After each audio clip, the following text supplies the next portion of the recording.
আসসালামু আলাইকুম ওয়া রাহমাতুল্লাহি ওয়া বারাকাতুহু। ইন্নাল হামদুলিল্লাহ ওয়াসসালাতু ওয়াসসালামু আলা মান লা নাবিয়্যা বা'দা। আমরা সাপ্তাহিক লাইভে আবার যুক্ত হয়ে গেলাম। আল্লাহ সুবহানাহু ওয়া তাআলার কাছে অসংখ্য শুকরিয়া জ্ঞাপন করছি। আল্লাহ তাআলা আমাদেরকে সব ধরনের সমস্যা থেকে মুক্তি দিয়ে দ্বীনি কাজগুলোকে ধারাবাহিকভাবে করে যাওয়ার তৌফিক দান করেন। তো আমরা সময় নষ্ট না করে সরাসরি চলে যাচ্ছি লাইভ প্রোগ্রামে এবং মাসলা মাসাইল আলোচনায়।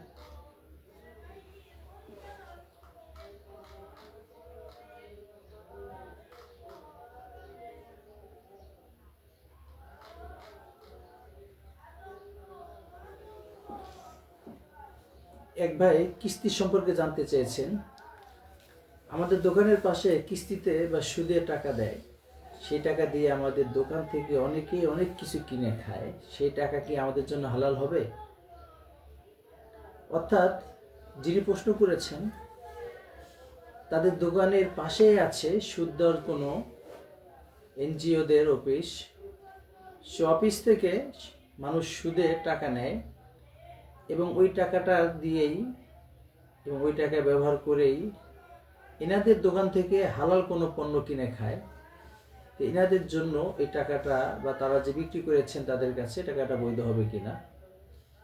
এর উত্তর হলো, যিনি সুদে ঋণ নিচ্ছেন, অর্থাৎ সে তার ঠেকায় পড়ে কারো কাছ থেকে 100 টাকা ঋণ নিচ্ছেন, কিছুদিন পরে তাকে 110 টাকা ফেরত দিতে হবে, এটাকে বলা সুদে ঋণ নেওয়া। তো যিনি ঋণ নিচ্ছেন এবং 100 টাকা যে হাওলাত নিলেন বা ঋণ নিলেন, এটা তো তার জন্য বৈধ এবং তার মালিকানায় অলরেডি এসে গিয়েছে। এখন ওইটা দিয়ে সে যা কিছু কিনবে না কেন, এটা সেই মালিক হয়ে যাবে এবং যারাই তার কাছে বিক্রি করবে তারাও ওই টাকাটা দিয়ে সব কিছু করতে পারবে। কিন্তু যিনি তাকে সুদে ঋণ দিয়েছেন এবং সে যে কিছুদিন পরে 100 টাকার পরিবর্তে 110 টাকা নিবে, ওই ফেরত নেওয়ার সময় 100 টাকা তো তার পাওনা, এটা তো সে নিতেই পারবে এবং বাড়তি যে 10 টাকাটা সে নিয়েছে এটা তার হলো সুদের টাকা, এটার মালিক সে নয়। এখন এই টাকাটা দিয়ে যদি সে কিছু কেনে, এই 10 টাকা দিয়ে, তো কেনার সময় যদি সে আগেই টাকা দিয়ে দেয় তারপরে কিনে, তাহলে তো সে সুদের টাকা দিয়ে কিনলো এবং যিনি নিচ্ছেন তার কাছে বিক্রি করছেন সে সুদের টাকা দিয়ে তার সাথে লেনদেন করলো। যদি যিনি জেনে থাকেন তাহলে সে এটাকে নিবে না। আর যদি আগে পণ্য কেনার পরে যদি তার কাছে সুদের টাকা দিয়ে এটা কিনে নেয় এবং সেটা সুদের টাকা সে হয়তো জানে না, আগে কিনেছে পরে সে সুদের টাকা দিয়ে পরিশোধ করেছে, তখন তো এই টাকার মালিক ওই দোকানদার হয়ে যাবে। কিন্তু প্রথম অবস্থায় তাকে অবশ্যই ফেরত দিয়ে তার কাছ থেকে স্বাভাবিক টাকা নেওয়ার চেষ্টা করবে। তো আমরা অনেকে মনে করি যে লোক সুদের টাকা নিচ্ছে সে যে 100 টাকা ঋণ নিয়েছে এটা সে মালিক এবং এই টাকা দিয়ে সে যা কিছু কিনবে এবং যাদের কাছে কিনবে সব কিছুই হালাল এবং বৈধ।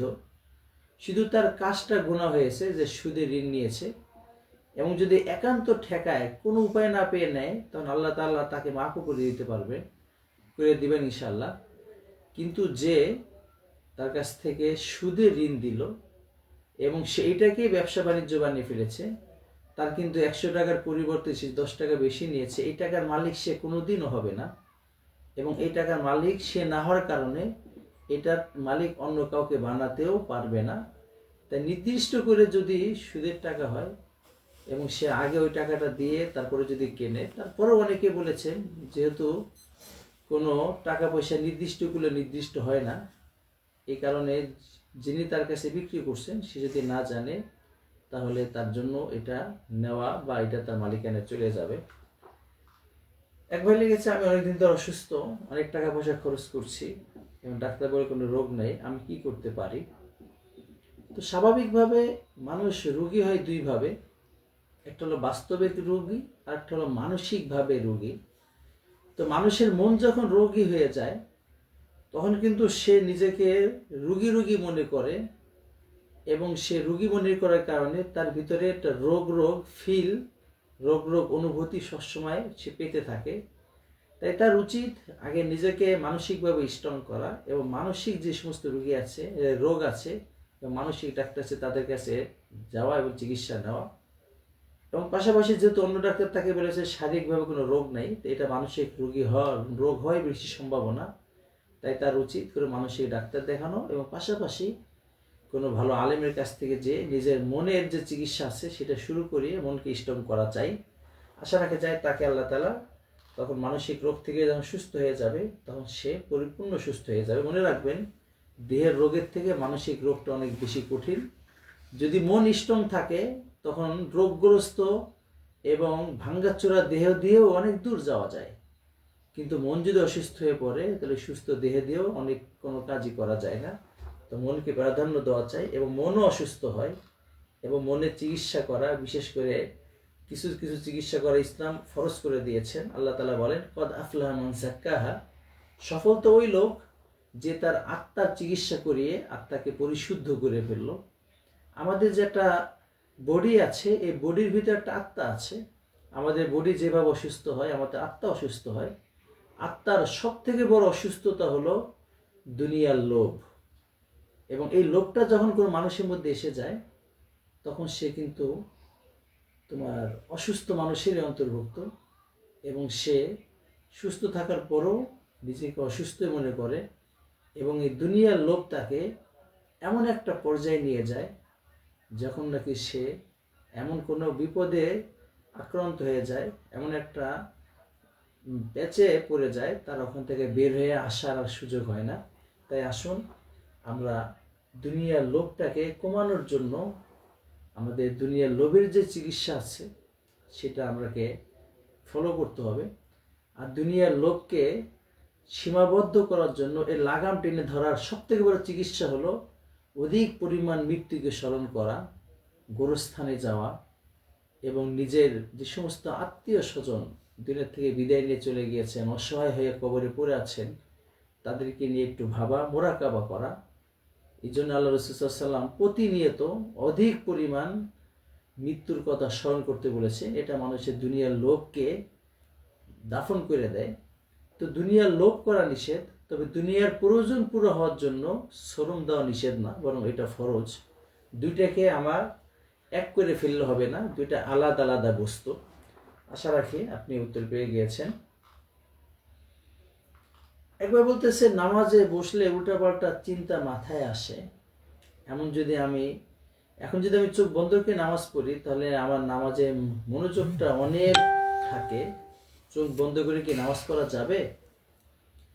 অর্থাৎ নামাজে সে মনটাকে আরো বেশি স্থির রাখার জন্য চোখ বন্ধ করে রাখতে চাচ্ছে, এবং চোখ বন্ধ করে রাখলে মনোযোগটা বেশি হয়। চোখ বন্ধ করে রাখতে পারবে কিনা এটা তার প্রশ্ন। এর উত্তর হলো, নামাজে চোখ বন্ধ করে রাখা মাকরুহ।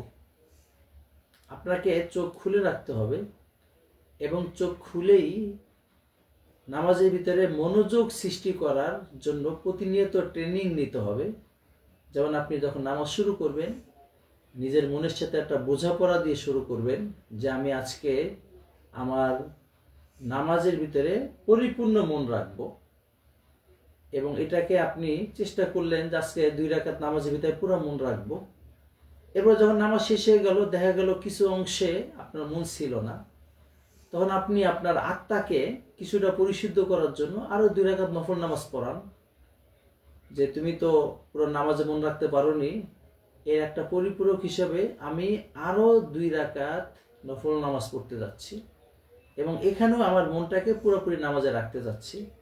এবার দেখবেন আত্মার উপরে এই একাধিক রাকাত নামাজ আসার কারণে সে কিন্তু পরবর্তীতে সে অবশ্যই আপনার নামাজের ভিতরে মনটাকে এদিক সেদিক নিবে না। যেহেতু আমাদের দেহের ভিতরে যে মনটা আছে সে তো অধিক পরিমাণ নামাজ পড়তে চায় না। সে যখন দেখবে যে আমার নামাজের ভিতরে মন না থাকলে তারপরে আমাকে আবার 2 রাকাত 4 রাকাত নফল পড়তে হচ্ছে, তার চেয়ে আমি আমার এই নামাজের ভিতরে মনটা রাখি। এরকম ট্রেনিং নিতে থাকলে দেখবেন আপনার চোখ খোলা রাখা অবস্থায় নামাজের ভিতরে পরিপূর্ণ মন এসে গিয়েছে। আর এটাই তো নামাজের সৌন্দর্য, যে চোখ আপনি খোলা রেখেও আল্লাহ তাআলা ধ্যান করবেন এবং আল্লাহকে দেখছেন, ফিল করবেন, এবং পাশাপাশি চোখটা এদিক সেদিক চোখ থাকার কারণে মন এদিক সেদিক চলে যাচ্ছে, আপনি মনটাকে লাগাম টেনে ধরবেন। এই যে মন চলে যেতে চাচ্ছে আপনি ধরে রাখলেন, আবার চলে যেতে চাচ্ছে ধরে রাখলেন, এটাকে ইসলামী পরিভাষায় জিহাদ বলা হয়েছে, মনের সাথে যুদ্ধ করা। এটা সব অনেক বেশি।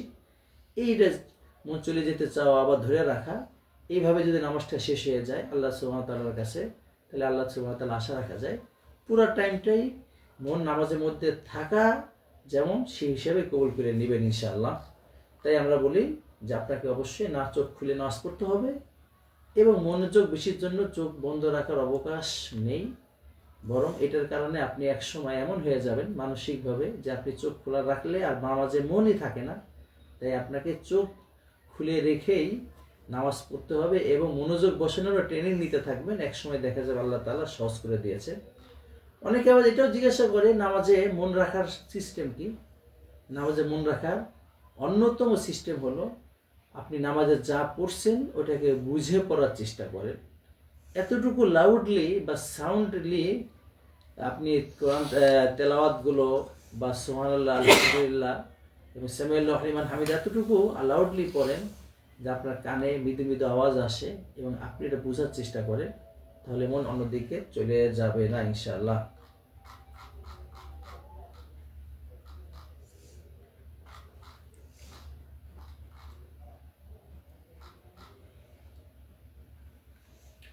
যারা আত্মহত্যা করেন তারা কি সৃষ্টিকর্তার কাছ থেকে মৃত্যুর পথ ওইভাবেই নিয়ে আসে?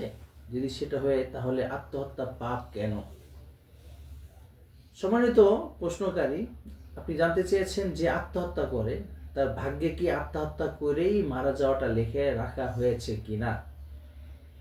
যদি লেখা হয়ে থাকে তাহলে এটা পাপ হবে কেন? সুন্দর প্রশ্ন করেছেন। তো ভাগ্য বা তাকদীর কাকে বলে?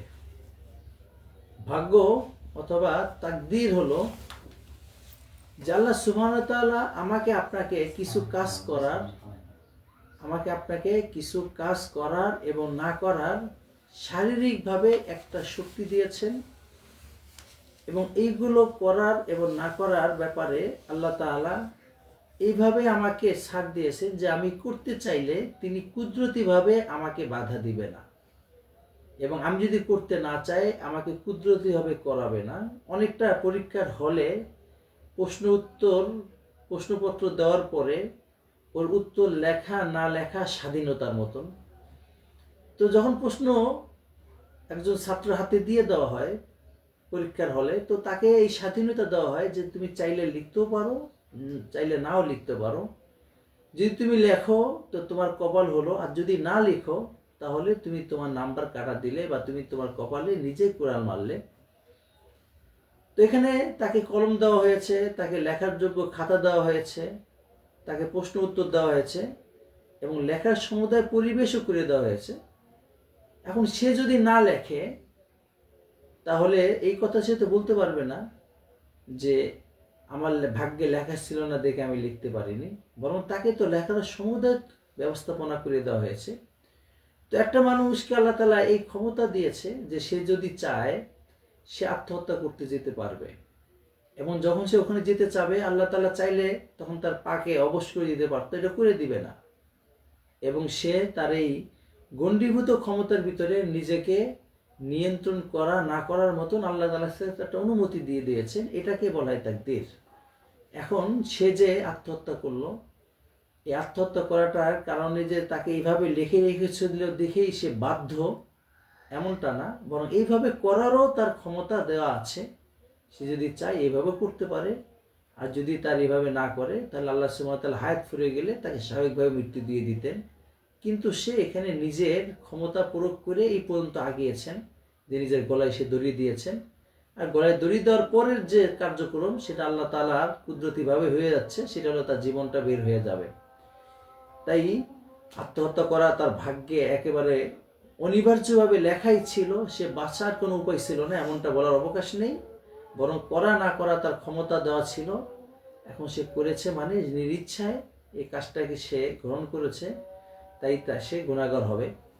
অনেকটা এভাবে আপনি বুঝতে পারেন, আমরা যারা মোবাইল সেট চালাই, আমাদের মোবাইল সেটে অসংখ্য অ্যাপস ডাউনলোড দেওয়ার মতন ক্ষমতা আমাদেরকে কোম্পানি কর্তৃক দিয়ে দিয়েছে।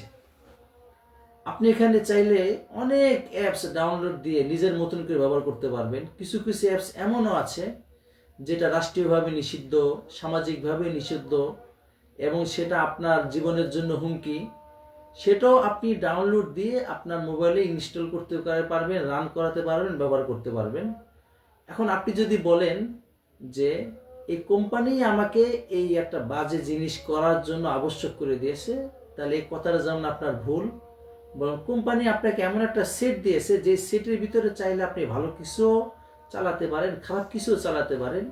ঠিক এমনইভাবে আল্লাহ তাআলা মানুষকে তাকদীর তথা তার একটা নিজের দেহের ভিতরে এমন একটা ক্ষমতা দিয়ে দিয়েছে যে সে কিছু ভালো কাজ খারাপ কাজ সে করতে পারে, এবং করতে গেলে আল্লাহ তাআলা কুদরতভাবে বাধা দেয় না।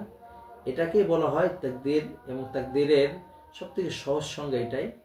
তাই তিনি যে আত্মহত্যা করেছেন, এটা নিজে তার ক্ষমতাকে প্রয়োগ করে নিজেকে হত্যা করেছেন, সেই জন্য সে গুনাহগার হবে, এবং এটা একটা মহাপাপও অবশ্যই। কারণ যদি নাকি তার দুনিয়াটা ভালো নাই লাগে, সে আল্লাহর কাছে নিজেকে ন্যস্ত করবে, আল্লাহ তাআলা তার জীবনটাকে ভালো বানিয়ে দিবেন, সুখের বানিয়ে দিবেন। তাও না বানালে ধৈর্য ধরবে, এবং ধৈর্য ধরতে গিয়ে যদি সে মারা যায় তো স্বাভাবিকভাবে মারা গেল, তাকে তো এভাবে গলায় রশি নেওয়ার অবকাশ আল্লাহ দেয়নি। দুনিয়াতে বিপদ দিয়েছেনই পরীক্ষা করার জন্য।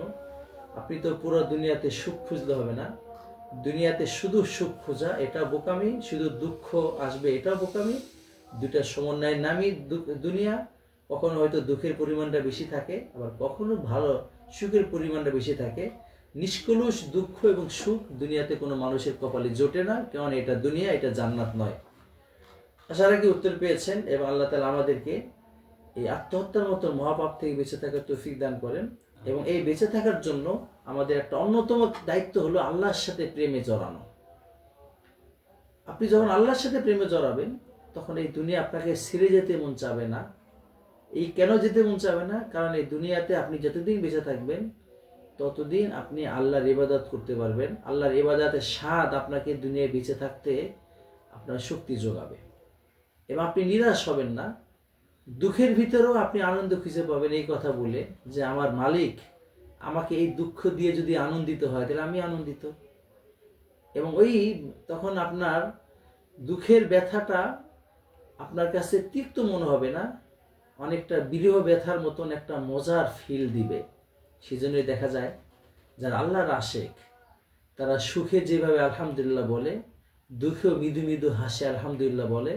কেননা প্রেমিক যারা হয়, প্রেমিকার কষ্টটাও তাদের কাছে হাজারো সুখ থেকে বেশি মধুর হয়ে থাকে। তাই দুনিয়াতে আত্মহত্যা থেকে বাঁচতে চাইলে আমাদের উচিত নরনারী যারাই আছে আল্লাহর প্রেমে মজা, আল্লাহর সাথে প্রেম করা, এবং দুনিয়াতে আল্লাহ কেন পাঠিয়েছেন উদ্দেশ্যটাকে নির্দিষ্ট করা। তখন দেখা যাবে এই দুনিয়ায় কিছু পাওয়া না পাওয়া, দুঃখ বেদনায় আপনাকে কাট করতে পারবে না, বরং ব্যথা আপনাকে আরো মজবুত করে তুলবে। আল্লাহর প্রেমে আপনাকে আরো আগিয়ে দিবে, এবং আপনি আল্লাহকে নিয়ে বেঁচে থাকা শিখবেন। দুনিয়ার সব হাতছাড়া হলেও আল্লাহকে নিয়ে বেঁচে থাকা শিখবেন, যেমনটা আমাদেরকে উৎসাহ দিয়ে গিয়েছে ইব্রাহিম আলাইহিস সালাম, এবং যার কথাটাকে আল্লাহ তাআলা কানের পাকের মধ্যে সুন্দরভাবে এনেও দিয়েছেন। তিনি বলতেন, ইন্না সলাথি ওয়া নুসুকি ওয়া মাহইয়ায়া ওয়া মামাতি লিল্লাহি রাব্বিল আলামিন। আমার বেঁচে থাকা, আমার মারা যাওয়া, আমার নামাজ রোজা সবই আল্লাহর জন্য। তো আল্লাহ আছে, তো আমি কেন আত্মহত্যা করব? আল্লাহ আছে, তো আমার এত দুঃখ কিসে? সব নিয়ে যে যদি সে আনন্দ পায় তাহলে আমি ওখানে আনন্দিত। এমনটা ভাবে আমাদের আল্লাহর সাথে প্রেমে বুঝতে হবে। দুঃখের সাথে বলতে হয় আজকে আমরা জীবনটা দিয়ে দিই একটা নারীর জন্য, অথচ জীবনটা দিলেন আল্লাহ, আল্লাহর জন্য এটাকে না রেখে আল্লাহরই একটা সৃষ্টি এবং একটা দুর্বল সৃষ্টি সে নারীর জন্য আপনি জীবনটা দিয়ে দিচ্ছেন, ব্যথার কাছে হার মেনে যাচ্ছেন। এটা হলো না। আল্লাহ তাআলা বুঝার তৌফিক দান করেন।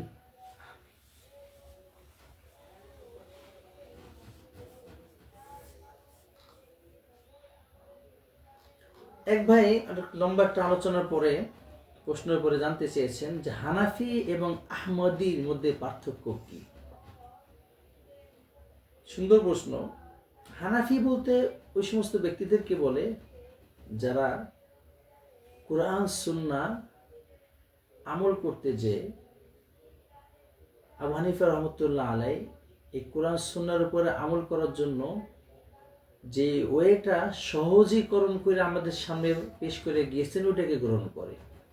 অর্থাৎ কোরআন সুন্নাহই মানে, তবে কোরআন সুন্নাহটাকে মানার জন্য সহজভাবে তিনি যেভাবে সাজিয়ে দিয়েছেন যে এইভাবে কোরআন সুন্নাহটাকে আমি মানবো, ওইটাকে যে মানে তাকে বলে হানাফি। এবং কোরআন সুন্নাহ মানার ক্ষেত্রে যিনি আহমদ বিন হাম্বলের রিসার্চটাকে ফলো করেন এবং তার রিসার্চ অনুযায়ী কোরআন সুন্নাহকে মানেন তাকে বলা হয় আহমদি। এই হানাফি আহমদি এইগুলোর মূল হলো, আমরা যারা গ্রামের বা শহরের আছি আমরা জানি আমাদের স্কুলের যে পাঠ্য বইগুলো থাকে এই পাঠ্য বইগুলোর নোট লেখা হয়, অর্থাৎ পাঠ্য বইটাকে আরো সহজে উপস্থাপন করা হয় নোটের মাধ্যমে। এই নোটগুলো একাধিক কারখানা একাধিক প্রকাশনীরা ছাপিয়ে থাকে এবং দুইটারই সব প্রকাশনীর উদ্দেশ্য কিন্তু মূল বইটাকেই সহজ করে পেশ করা। ঠিক এই মাযহাবগুলো এরকম কোরআন সুন্নাহকে সহজভাবে পেশ করার একটা সরা বা নোট তুলল। তো যারা হানাফি তথা ওনার নোট অনুযায়ী কোরআন সুন্নাহকে বুঝেছে তাকে হানাফি বলে, যারা আহমদ বিন হাম্বলের নোট অনুযায়ী কোরআন সুন্নাহ বুঝেছে তাকে আহমদি বলে, এবং যারা মালিক রহমতুল্লাহ আলাইয়ের নোট বা সরা দিয়ে কোরআন সুন্নাহ বুঝেছেন তাকে মালিকি বলে। ঠিক এইভাবেই এটা যে ভিন্ন কোনো কিছু এমন নয়, সবই কোরআন সুন্নাহকে মানার জন্যই এক একজনের যে সহজভাবে উপস্থাপনা আছে।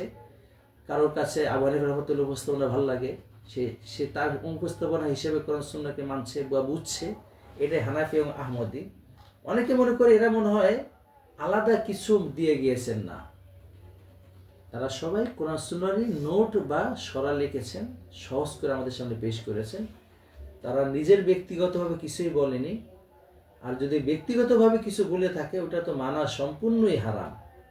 কোনো মানুষকে তো আপনি ফলো করতে পারবেন না, আপনার তো ফলো করতে হবে আল্লাহ রসুলকে।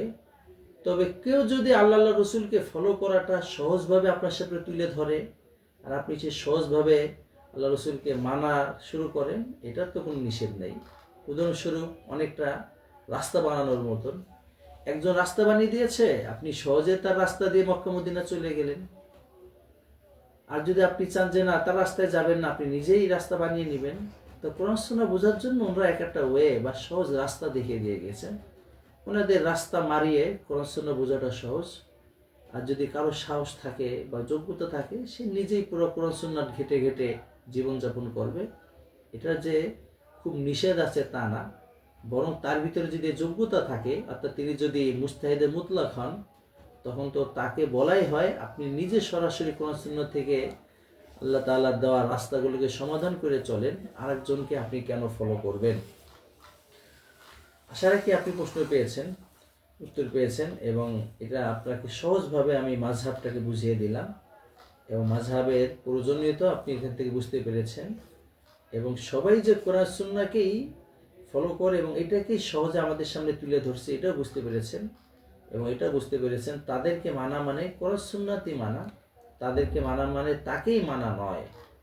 এবং এই জন্য আমরা তাদেরকে ভালোবাসি যে সে আমার কোরআন সুন্নাহর গবেষণাটাকে সহজ করে দিয়েছেন, আমাকে পুরা কোরআন সুন্নাহ ঘেটে আমার নামাজের সুন্নতগুলো, নামাজের ফরজগুলো, নামাজের আবশ্যকগুলোকে এক জায়গায় কইরে তারপরে নামাজ পড়তে হতো, সেই জায়গায় তারাই সবগুলোকে ঘেটে সমন্বয় করে আমার সামনে দিয়ে দিয়েছেন। আমি এখন এইগুলো জীবনযাপন করছি, তাই তাদের জন্য আমরা দোয়া করে থাকি, তাদেরকে প্রচণ্ড আমরা ভালোবেসে থাকি। একবার জানতে চেয়েছেন পুরুষ ও মহিলাদের নামাজের মধ্যে কি কোনো পার্থক্য আছে, তাহলে কোন কোন জায়গার মধ্যে পার্থক্য আছে? পুরুষ এবং মহিলাদের নামাজের ভিতরে অবশ্যই পার্থক্য আছে। যেমন নামাজের যে একটা অন্যতম ফরজ সতর ঢাকা, সেই সতরের ভিতরে পার্থক্য আছে। একজন পুরুষের সতর হলো নাভি থেকে হাঁটু, আর ওনাদের সতর হলো পুরো শরীর। তো এইভাবে পার্থক্য হয়ে যাচ্ছে।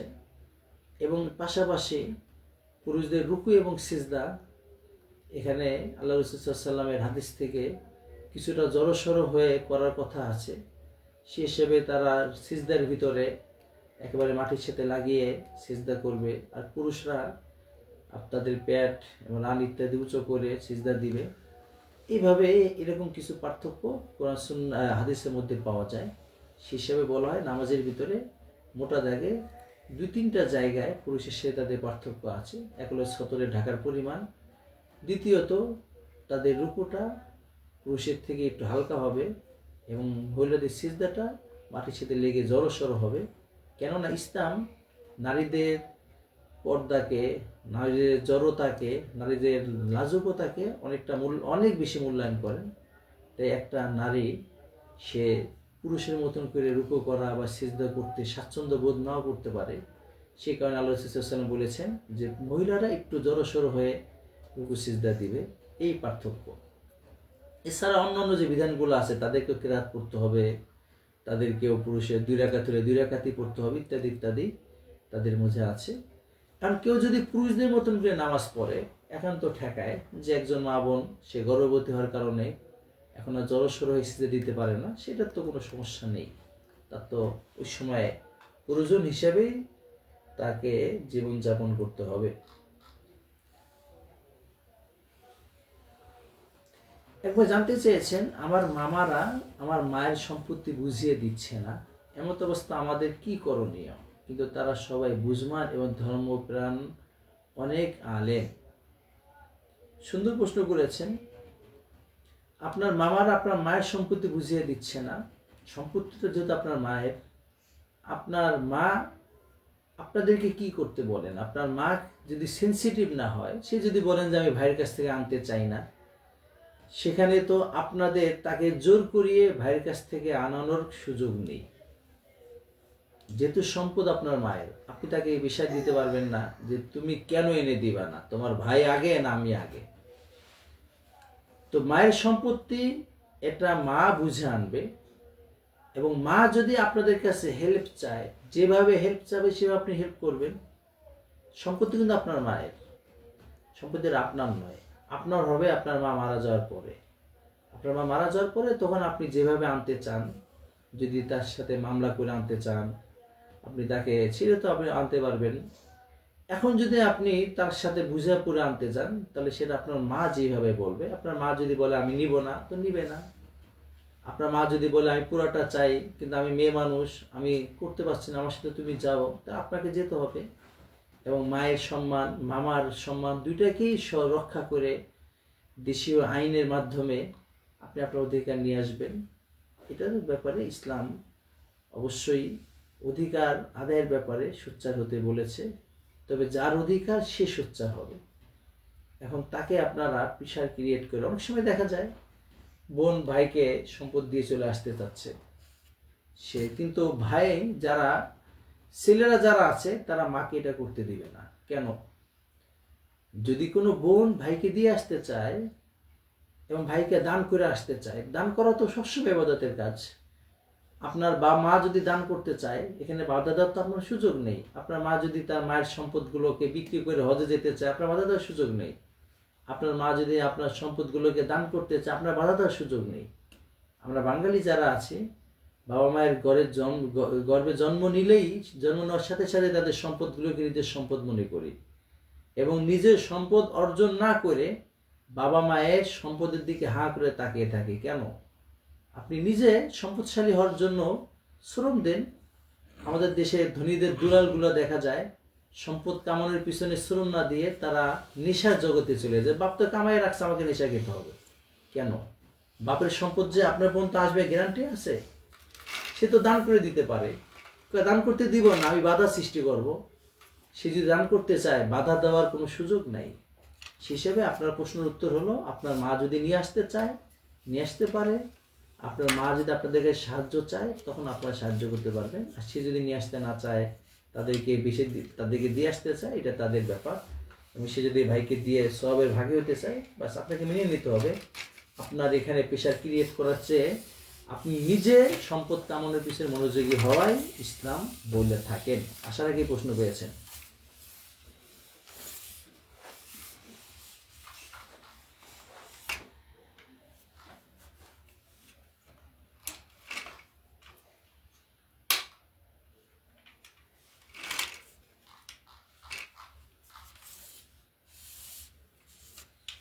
একবার জানতে চেয়েছেন আমার বয়স 17, আমি জিনা থেকে বাঁচার জন্য আমি কাবিন করতে পারবো কিনা, এবং কাবিন করলে কি মোহর লাগবে। কাবিন কি জিনিস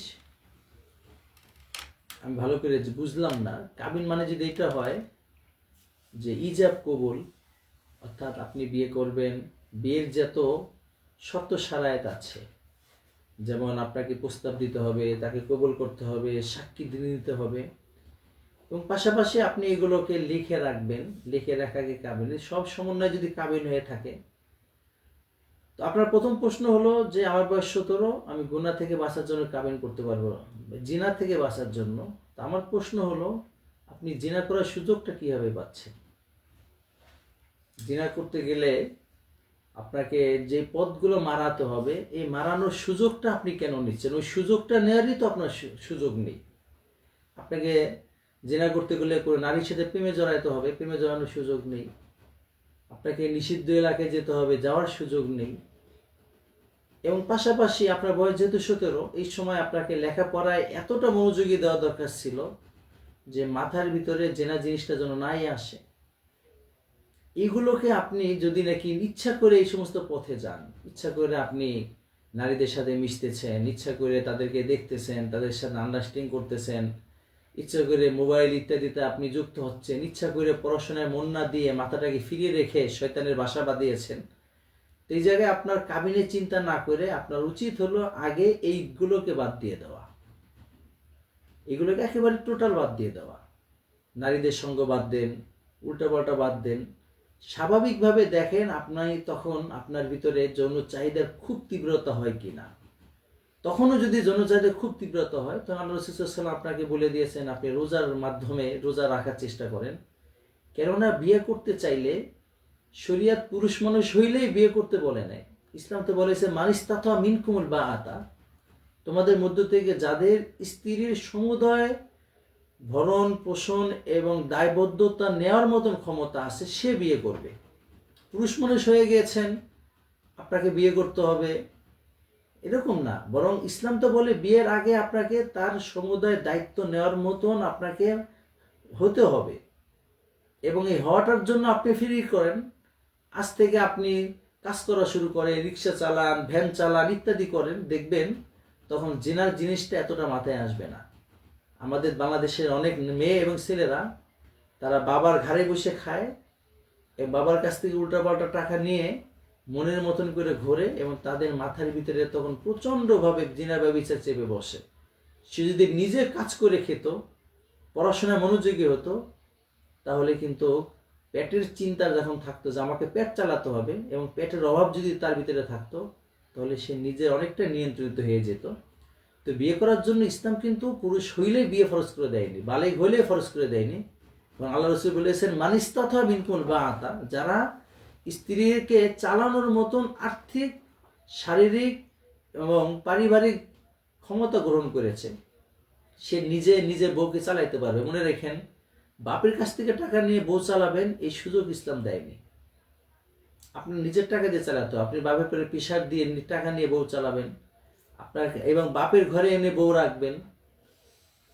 এরকম যে আমাদের বাংলাদেশের যে সমাজগুলো আছে, এটা ইসলাম বলে না। ইসলামের কথা হলো আপনি আগে নিজে বউ চালানোর মতন ক্ষমতাবান হন। একটা বউ চালাইতে হয়তো মাসে 5,000 বা 10,000 টাকা লাগে, আপনি নিজে কামান, এটা কামে একটা ঘর ভাড়া নেন 500 টাকা 1,000 টাকা দিয়ে, ওখানে ডাল ভাতের ব্যবস্থা করেন।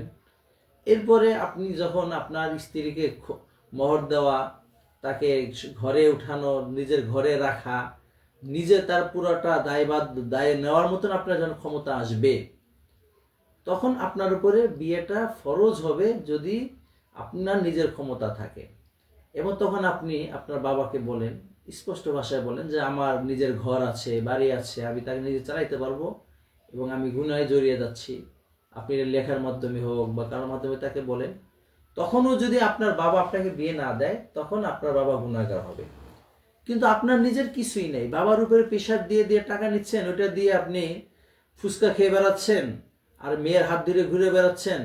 এখন আপনার ভিতরে তো জিনার খাইসাত জাগবেই। আর সেটার জন্য আপনি বাবা মাকে না জেনে আবার কামিন করে ফেললেন। কামিন করার পরের থেকে আপনি আপনার বউ চালানোর জন্য আবার আলাদাভাবে 2,000 5,000 মিথ্যা কথা বলে নেবেন। এইভাবে কাবিন করা বা বিয়ে করার সুযোগ নেই শরিয়াতে। বউ চালানোর মতন আর্থিক সঙ্গতি না থাকলে ইসলাম তখন বিয়েটাকে নিরুৎসাহিত করেছে, তখন ইনকাম করাটাকে উৎসাহিত করেছেন। আপনি দ্রুত ইনকাম করেন। এবং এক হাদিসের মধ্যে এসেছে, 3 জন মানুষকে সাহায্য করে আল্লাহর জন্য, আল্লাহ তাআলা নিজের জন্য আবশ্যক মনে করেন। তার মধ্যে একজন হলো ওই পুরুষ যে নিজেকে গুণামুক্ত রাখার জন্য ইনকামের পথে হাঁটতেছে, আল্লাহ তাআলা তার ইনকামে বরকত দিন, ইনকামের ব্যবস্থা করে দেন, ওটা আপনি করেন। এরকম যদি হয়ে যান এবং বাবা মাকে বলেন, তারপরেও যদি বাবা মা আপনাকে বিয়ে না দেয়, তখন আপনি যদি একা একা বিয়ে করে ফেলেন, আশা রাখি ইসলাম আপনাকে এই কারণে ধরপাকড় করবে না। কিন্তু তা না করে আপনি নিজেই জিনার দিকে উৎসাহিত হচ্ছেন, একজন প্রেম করে প্রীতি করে, আর এখন বলতেছেন আমাকে কাবিন না করলে জিনায় গুজরিয়ে যাব। মনে রেখেন, আপনি ইচ্ছা করে আপনি জিনাকে নিজের কাছে ডাকতেছেন এবং ওই ইচ্ছাকৃত গুনাহ আবার বাবা মার অবাধ্য হয়ে তাদের উপর প্রেশার ক্রিয়েট করে গোপনে কাবিন করে নিজেদেরকে আর এক বাবা মায়ের অবাধ্যতার মধ্যে নিয়ে যাচ্ছেন। তাই দুইটা সমন্বয় হওয়া উচিত। আল্লাহ তাআলা আমাদের যুবকদেরকে বোঝার তৌফিক দান করুক। আশা করি তারা বুঝেছে। এবং জিনার চাহিদা থেকে বাঁচার জন্য 3টা কাজ করতে হবে। সর্বপ্রথম কাজ হলো নারীদের থেকে দূরে থাকতে হবে, চোখ হেফাজত করতে হবে, এবং বিয়ে করার জন্য আপনাকে আর্থিক উপার্জনের পিছনে মনোযোগী হতে হবে যত তাড়াতাড়ি সম্ভব। আর্থিকভাবে আপনি এস্টাবলিশ হয়ে যান, এরপরে বাবা মাকে স্পষ্ট বলেন আমি বাড়ি করে ফেলেছি, আমি ফ্ল্যাট কিনে ফেলেছি, আমার এই ইনকামের সোর্স আছে, আমাকে বিয়ে শাদী দাও। তারপরেও না দিলে বাস আপনি বিয়ে করে ফেলেন। এই সময় আপনাকে গুনাহ হবে বলে আমি আশা মনে করি না। আল্লাহ তাআলা আমাদেরকে আমল করার তৌফিক দান করেন এবং আমাদের যুবক যুবতীদেরকে জিনার যত উপকরণ আছে তার থেকে দূরে থাকার তৌফিক দান করেন। আগুনের কাছে যে গরম লাগছে এই কথাটা বলা বোকামি। আগুন থেকে দূরে সরেন, এরপরে গরম লাগলে আপনি গরম থেকে নিরুপায়ের কোনো উপকরণ গ্রহণ করেন। এক ভাই লিখেছে, নামাজ শেষে বৈঠকে ইমাম সাহেব সালামের বদলে ভুলে উঠে দাঁড়ালে কি সাহু সিজদা দেওয়া লাগবে? সুন্দর প্রশ্ন। অর্থাৎ নামাজ শেষ, 2 রাকাত নামাজ বা 4 রাকাত নামাজ শেষ এবং শেষ বৈঠক সে করে ফেলেছে, তথা আত্মীয়তা বলে ফেলেছে। আত্মীয়তা বলা পর্যন্ত ওয়াজিব, তারপরে এগুলো তো সুন্নাহ। এরপরে সে আরো নামাজ বাকি আছে মনে করে দাঁড়িয়ে গিয়েছে। এখন তাকে সিজদা সাহু দিতে হবে কিনা? এর উত্তর হলো তার দাঁড়ানোটাকে দেখতে হবে। তার দাঁড়ানোর কি পরিমাণ সে দাঁড়িয়ে গিয়েছিল। যদি সে এতটুকু পরিমাণ দাঁড়িয়ে থাকে যেটা 45 ডিগ্রির কম, তার দেহটা উঁচু হয়েছে, মাজাটা সোজা হয়েছে, তখন তাকে সাহু সিজদা দিতে হবে না।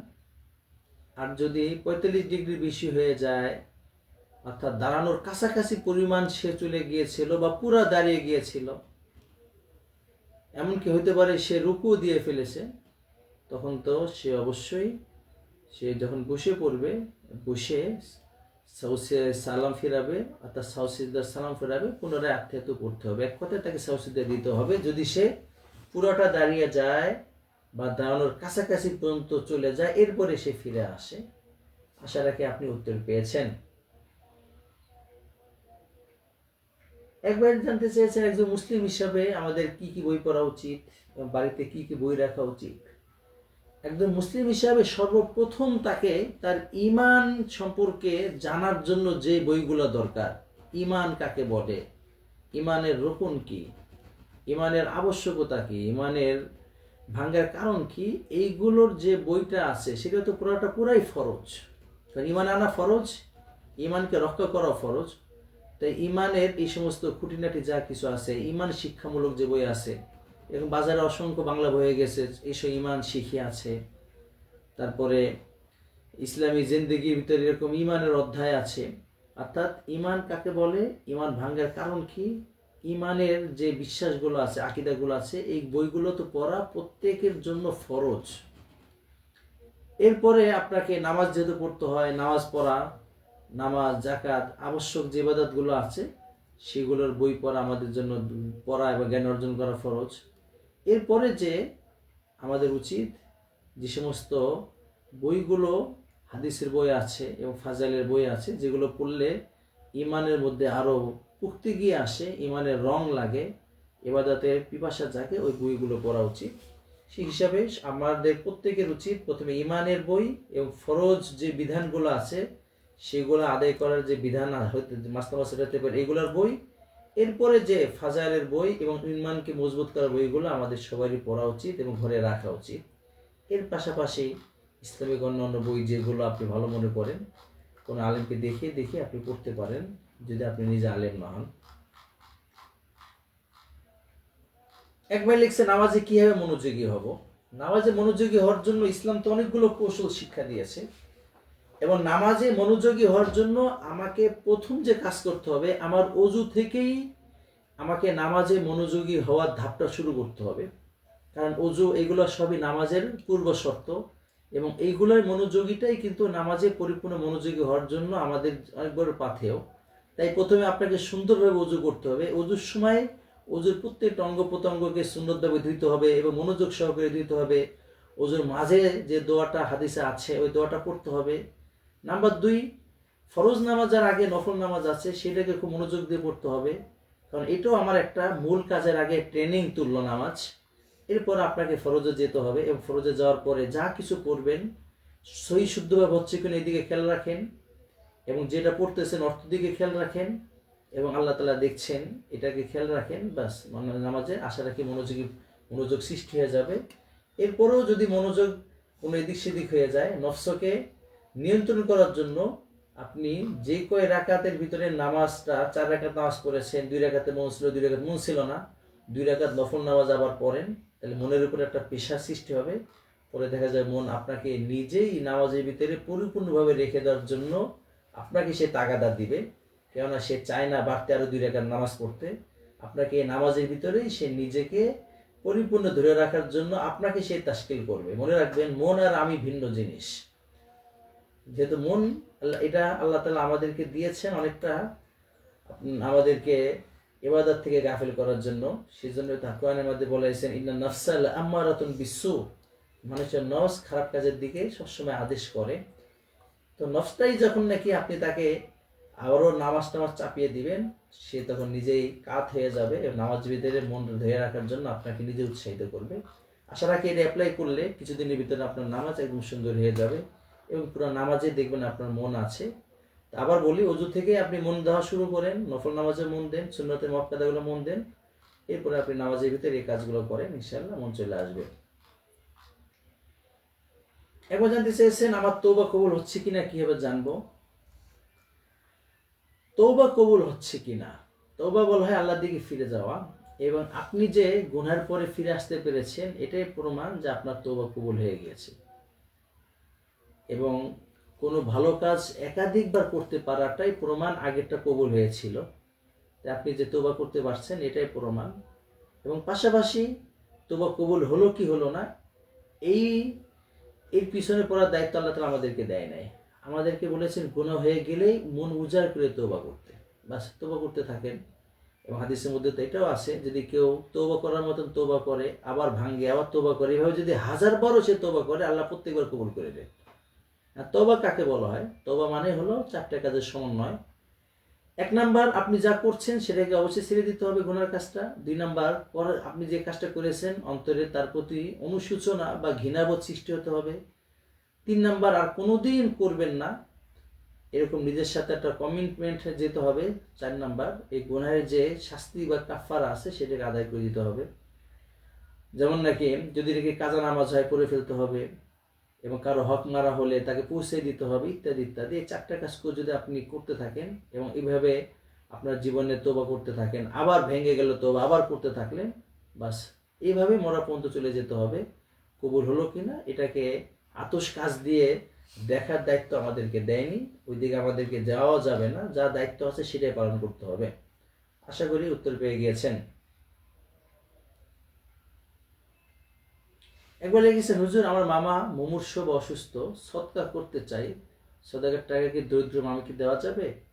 আপনার মামি যদি এই সদাকা বলতে কি বুঝিয়েছেন স্পষ্ট করলে ভালো হতো। সদাকাতে 2 প্রকার, নফল সদাকা এবং ওয়াজিব বা ফরজ সদাকা। নফল সদকা এটা তো যে কাউকে দেওয়া যায়, ধনীকেও দেওয়া যায়, 1000 কোটি টাকার মালিকরেও আপনি নফল সদকা করতে পারবেন। একজন 1000 কোটি টাকার মালিক, আপনি তাকে 10 টাকা নফল সদকা করতে পারবেন এবং এই সদকার আপনি পরিপূর্ণ সওয়াব পাবেন, যেটাকে আমরা হাদিয়াও বলতে পারি। হাদিয়াটাও সদকার অন্তর্ভুক্ত। দ্বিতীয় হলো জাকাতের টাকা বা ফরজ যে সাদাকাগুলো আছে এগুলো দিতে গেলে দেখতে হবে যাকে দিতে চাচ্ছেন তিনি এটা নেয়ার খাত কিনা। তিনি যদি গরিব দারিদ্র হয় তাকে দেওয়া যাবে। এখন আপনার মামি যদি এমন হয় তাকে দিতে পারবেন। কেননা মামা মামি বা ভাগ্নে মামির মাঝে এমন সম্পর্ক নাই যে সম্পর্কর কারণে সদকা দেওয়া যায় না। সদকা দেওয়া যায় না নিজের বাবাকে, নিজের মাকে, সন্তানদেরকে, এনাদেরকে দেওয়া যায়। এরা যদি গরিব হন তাহলে দিতে পারবেন।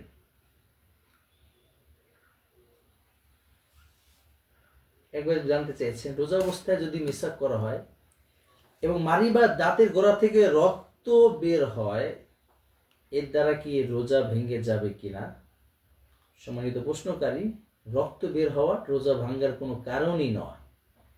কারো শরীর যদি আপনার কেটে যায় এবং ওখান থেকে যদি 2-1 লিটার রক্ত বের হয়ে যায়, রোজা ভাঙবে না। রোজার ভাঙ্গার কারণ সমূহের মধ্য থেকে রক্ত ভাঙ্গাটা কিন্তু নেই, রক্ত বের হওয়াটা নেই। হিসেবে রক্ত বের হলে, মাড়ির দাঁত থেকে হোক বা দেহের কোনো জায়গাতে রক্ত বের হলে আপনার রোজা ভঙ্গ হবে না।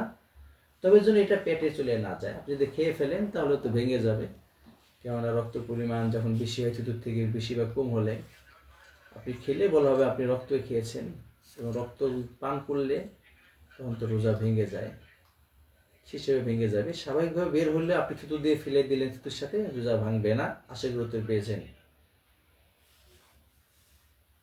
একবার লিখেছেন, এমন কোন আমল আছে কি যেটা বাবা মা আদায় করলে আত্মহত্যা করা সন্তানের গুনাহ মাফ হয়ে যাবে? এমন আমল একটাই আছে, সেটা হলো তার হয়ে আল্লাহর কাছে মাপ চাওয়া। অর্থাৎ বাবা মা আল্লাহর কাছে মাপ চাইতে থাকবে যে আল্লাহ আমার সন্তান ভুল করেছে, আত্মহত্যা করেছে।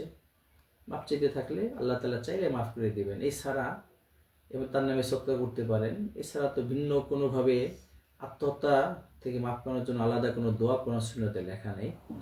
এবং সন্তান যেন আত্মহত্যা না করে এই জন্য আপনাদের কিছু করণীয় আছে। তাদেরকে দিন শিক্ষা দেন, তাকে আল্লাহর প্রেমে মশগুল বানান এবং আত্মহত্যা করার পিছনে যে কারণগুলো আছে তার থেকে দূরে রাখার চেষ্টা করেন। তাদেরকে কাছে নেন, ভালোবাসেন, তাদেরকে আল্লাহর প্রেম শেখান, দুনিয়াতে কেন এসেছে সেটা বুঝান। তাকে শুধু টাকার মেশিন বানাইতে চাইলেন আর সে টাকার মেশিন হইতে পারলো না, আত্মহত্যা করলো, এখানে তো দোষ তো আপনারও আছে। আপনি কেন তাকে বুঝাইলেন না আমরা দুনিয়াতে টাকার মেশিন না, আমাদেরকে দুনিয়াতে আল্লাহ তাআলা পাঠিয়েছে তার ইবাদত করে সন্তুষ্টি অর্জন করে আবার তার কাছে ফিরে যাওয়ার জন্য। তো আত্মহত্যা করলে তো আমার ইবাদতের পরিমাণটা কমে যাচ্ছে এবং আমি মারা গেলে আমারই ক্ষতি, পৃথিবীর কারো ক্ষতি নেই। আমি আজকে মারা গেলে পৃথিবীর কার কি ক্ষতি? সূর্য আগের মতো উদয় হবে, অস্ত যাবে, পৃথিবীর সব কাজে চলতে থাকবে, আমার জন্য কোনো কিছু পড়ে থাকবে না। একসময় সবাই আমাকে ভুলে যাবে, কিন্তু আমি যে আগে আগে মরে গেলাম তো আমার আমল তো অনেক কমে গেল। আমার অনন্ত অসীমকাল আমাকে পরকালে এই 4-5 টাকার নেকি দিয়ে তো আমাকে গুজরান করা যাবে না। এইগুলো সন্তানদেরকে বুঝান।